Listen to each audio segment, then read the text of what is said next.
In today's video, I'm going to teach you how to reset a slide to its original layout in PowerPoint.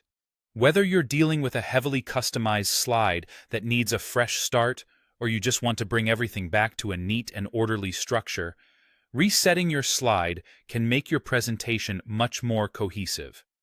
Let's dive right into it.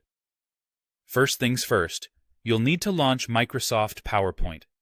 Make sure you have it installed on your computer and simply open it from your Applications or Start menu, just as you would with any other program. Once you have PowerPoint open, you'll have the option to either open an existing presentation that you'd like to work on or create a new one from scratch. At this point, feel free to add on any photos, tables, or other content that your presentation requires.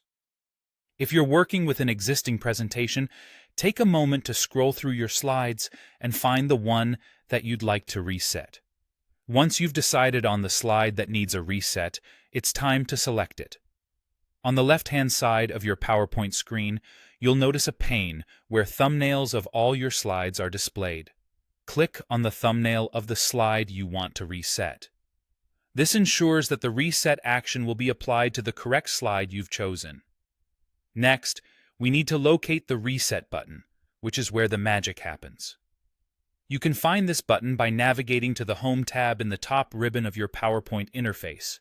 This ribbon is essentially a navigation bar that houses various tools and options you'll need while building and editing your presentation.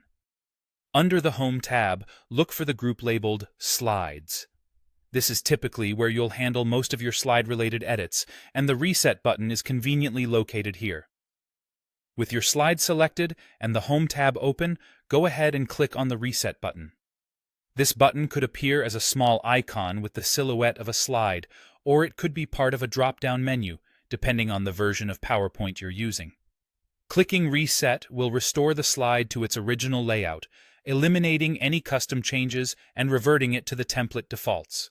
You'll find that this function is incredibly useful for cleaning up slides that may have elements scattered throughout, or those that simply stray too far from your intended design. And there you have it. Resetting a slide in PowerPoint is a straightforward process that can drastically improve the consistency and overall look of your presentation. Thank you for watching, and I hope you found this tutorial helpful. Happy presenting!